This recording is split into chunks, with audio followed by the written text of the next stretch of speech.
ZX is dead. Long live the Xsara. Citroen ZX replacement may have disappointed traditional Citroen fans expecting something a little more left field and adventurous, but you have to admit that the styling and design of the Xsara won't offend many and may tempt potential, say, escort buyers to defect from the blue oval to the up-pointing chevron. This week the car file opens on 4 different variants of the Citroen Xsara: the saloon, the coupe, estate, and a new mini MPV based on the Xsara called the Picasso. But first, let's join Marc Rutherford at the Xsara launch. Well, I tell you, what we normally do is have cars as the background for obvious reasons, but there are the odd exceptions, and what better exception to the rule than the wonderful setting of Stableford Park in Leicestershire, sunny Leicestershire, where Citroen have decided to launch their new mid-size family hatchback, the Xsara, spelt X-S-A-R-A. That's how it's spelt, but you say it Xsara. And the man to tell us all about it is Marc Raven. It's got so many firsts within the car. It's the biggest in the class, it's the longest in the class, it's the widest in the class, and I think it'll probably drive the best in the class as well. Yeah, I mean, that's certainly my impression. Having driven the new Golf, not driven the new Astra yet, and of course the Escort doesn't even figure these days because that's as old as the hills, although they're saying there is going to be a new Escort coming next year.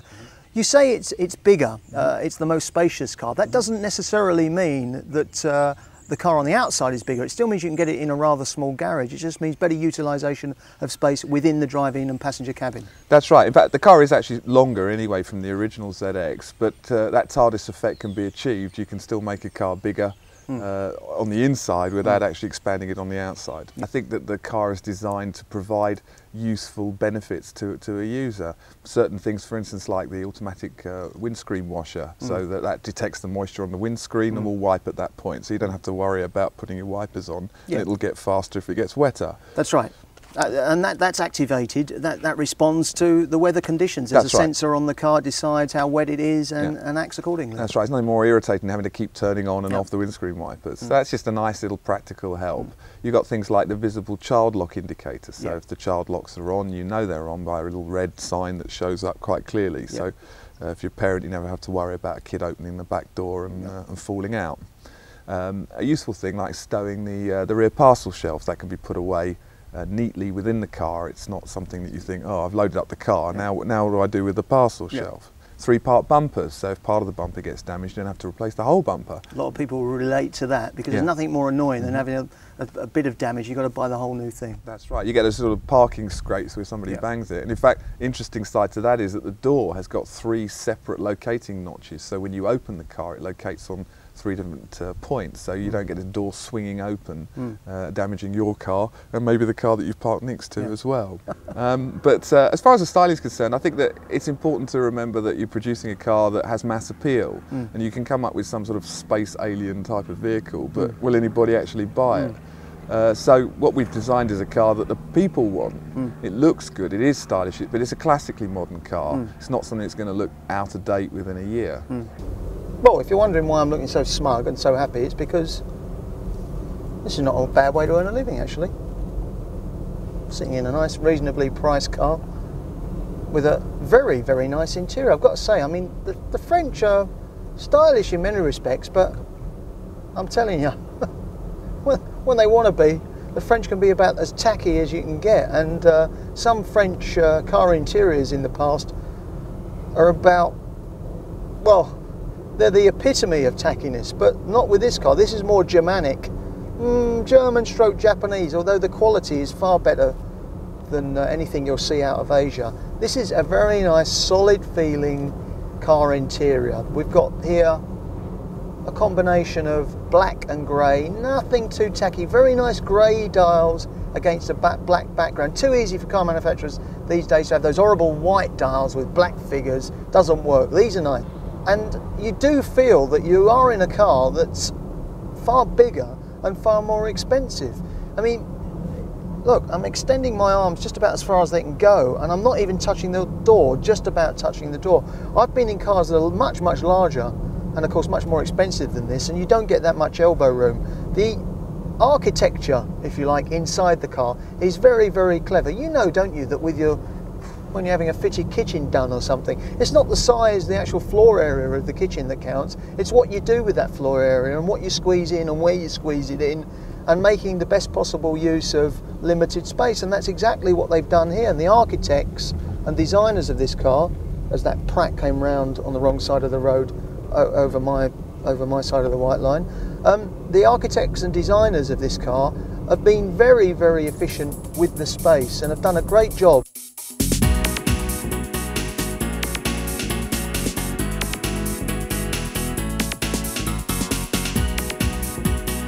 £11,800, you're getting a brand new stylish car with all the state-of-the-art technology, safety as well. It employs all sorts of high-tech crash-resistant areas and airbags, and that's for £11,800. And I can tell you that on this launch, I have driven precisely 1,200 miles in this car, and I think it's fair to say that I can vouch for its speed, its spaciousness, its drivability. And I'm not just saying it because he's here. I can honestly tell you, although I've got slight reservations about the styling, from a driving point of view, it's got to be just about the best car on the market. I think the Golf is giving it a very strong challenge. The new Golf, we don't know about the S3 yet, forget about the Escort, worry about that in a year or so's time when a new one comes along.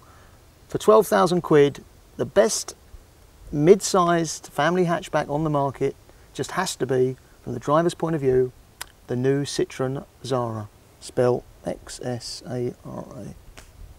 Well, we've raised one or two question marks over the four-door version of the Xsara, but I don't think anybody could have any complaints whatsoever about this three-door coupe, which is coming in the spring of next year. Four-door will be on sale on November 1 this year. The three-door coupe, spring of '98. We don't quite know yet what it's going to sell for, what price it's going to be pitched at, but we do know that this VTS version will have a 2-litre 167 brake horsepower engine. That's an awful lot of grunt for a car of this size, and it's probably going to be one of the hottest coupes on the market come next spring stroke summer. If you're more interested in a warm coupe, there's the VTR version, 112 horsepower, but for the time being, this is the one to beat.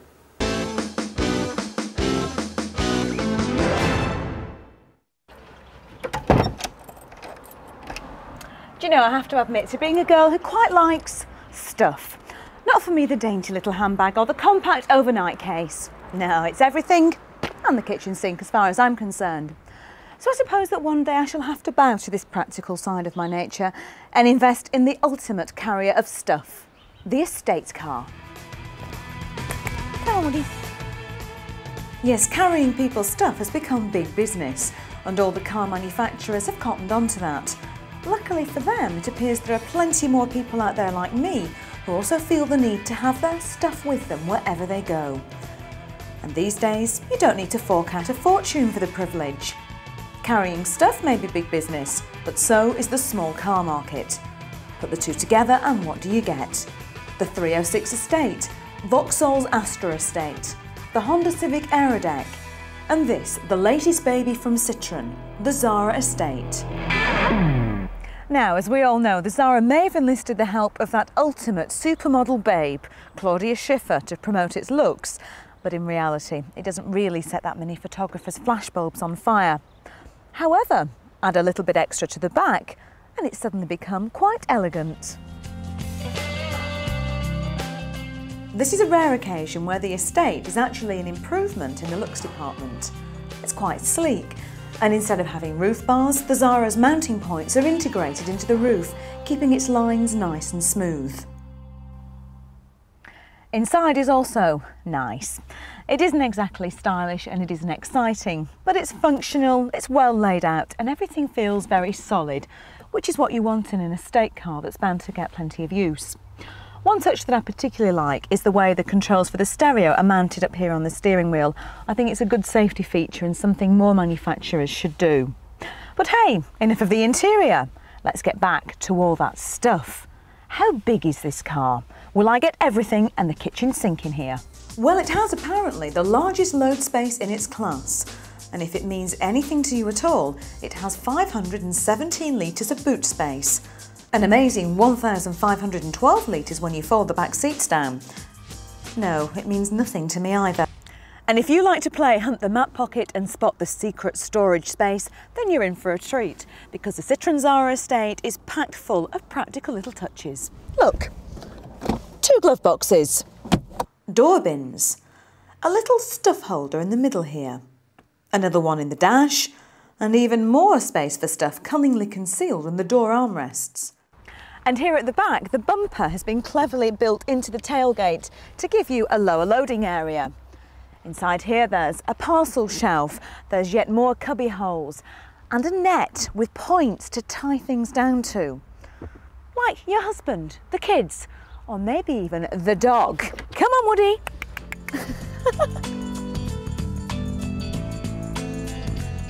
And the Xsara's not only got litres of space in the load area, but the driver and passengers all have plenty of head and leg room. It's just a shame though that to get a split rear seat, you really need to go for one of the 2 rather expensive top trim levels.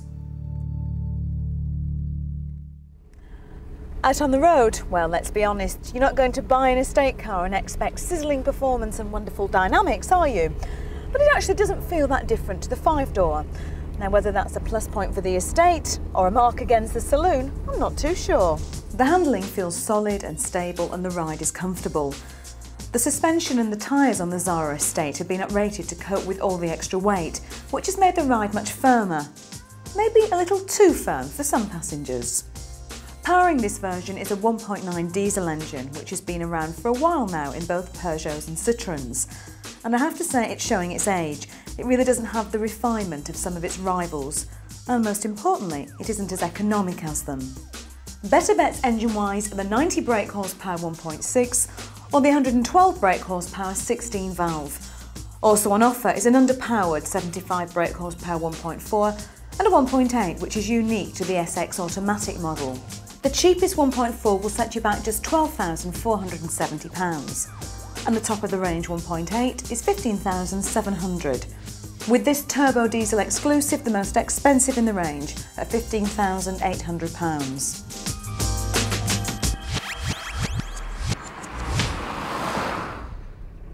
The Citroen Xsara estate isn't the most remarkable car that you could buy, but it is pretty hard to fault.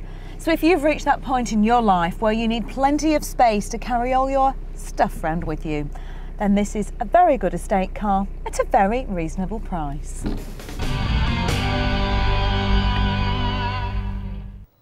After the break, we look at another Citroen Xsara variant, the coupe.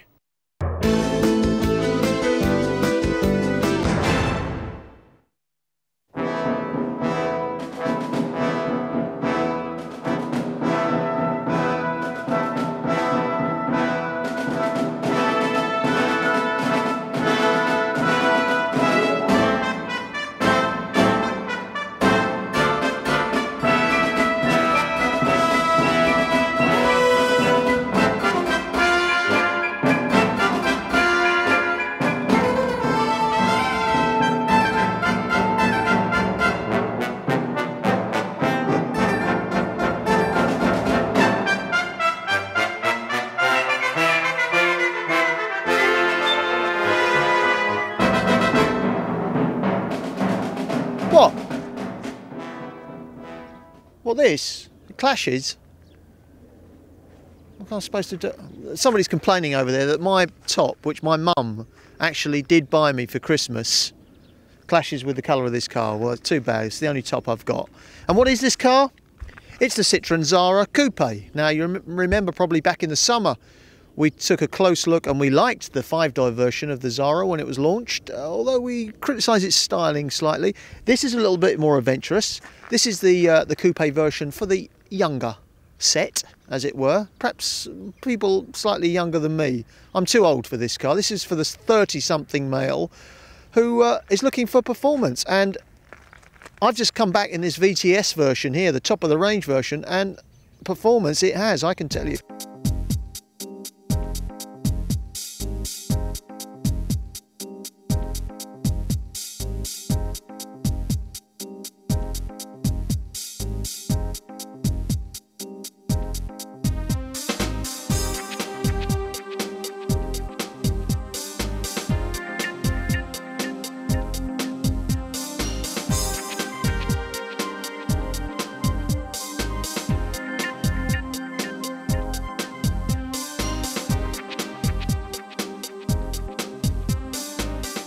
So Mark, tell us who this car is aimed at exactly. Well, this car is aimed at young, high-image people who want something which has got a bit of style and flair and character. So maybe it's a car that's not aimed at you, Mike. Oh, thank you very much. Nothing to do with this, what I'm wearing, of course. But I'm about the right age, aren't I?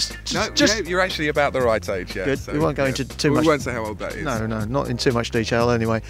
Seriously though, it's the VTS version is the top of the range version at 17,500, but for those on smaller budgets, you've got two other interesting little models. That's right. We've also got the 1.8 and the 1.6. So basically, you can have the car at 15,000 or 13,000 if you want to pay a little bit less. They're on the road prices. Yeah, they're on the road prices.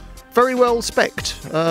Good list of standard equipment, something you don't always get on all those cars out there, particularly the German ones. How important is that to your customers, do you think? Well, it's very important because, I mean, people who want to buy cars with style and image clearly want the kit to go with it. So they're looking for things like air conditioning and Alcantara upholstery. They want the CD player and all the gizmos and the gadgets that go with a high-performance car like this. Alcantara, you just drop that into the conversation as if everyone will know what you're talking about, and very few of us will. That's a kind of, how can we describe it, a sort of suede-like material. You can pour coffee on it and just brush it off, can't you? That's right, it's like a leather finish, and people who are in the know, who know about style and taste, will know exactly what Alcantara is. Absolutely. Now, the other thing that strikes me is that you're coming in with this car at the very time when the Saxo is going through a great success story.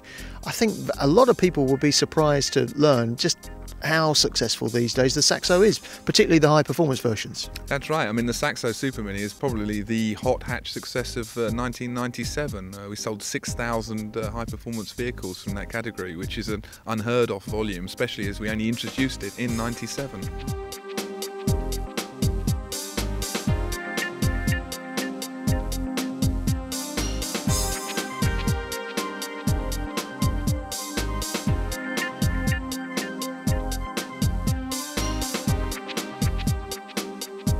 Two-litre engine, about 167 horsepower, does twice the legal speed limit, not that we'd encourage that sort of thing for 1 minute, for a price of about £17,500. Very, very well equipped.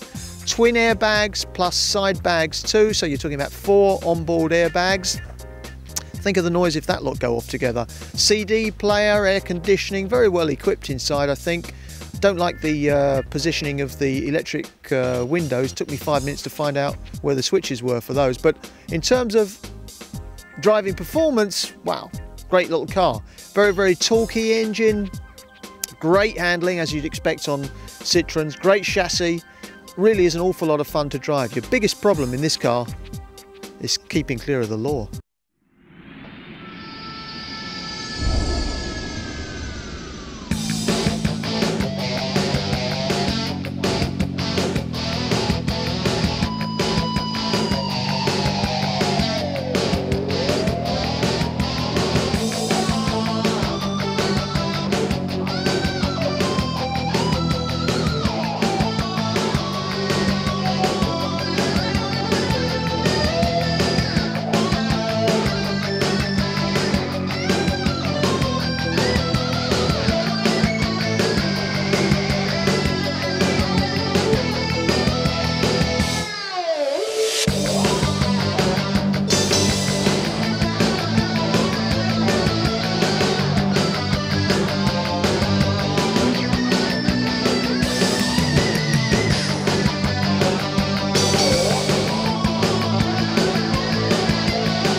An estate car? Is it a people carrier?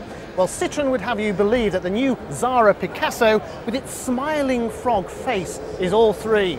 Really, it's just yet another variation of the Renault Scenic, with proper seating for 5 people and bags of space. In terms of comfort, the Xsara Picasso is equipped with power steering, electric front windows with one-touch control, and an anti-nipping device on the driver's side. 2 electric defrosting spherical rear-view mirrors, central locking with HF control, an onboard computer and height-adjustable driver's seat, steering wheel and front seat belts. There's also a host of minor details too, an indicator on the instrument cluster to show whether the child's safety lock's been activated on the rear doors, warning signals to indicate a risk of black ice or inform the driver that the key's been left in the ignition, or that the doors are open, or that he's travelling too fast. The dashboard is designed to take up minimal space. Of symmetrical design on 2 levels, it has a fully digital instrument cluster, visible to all occupants at the centre.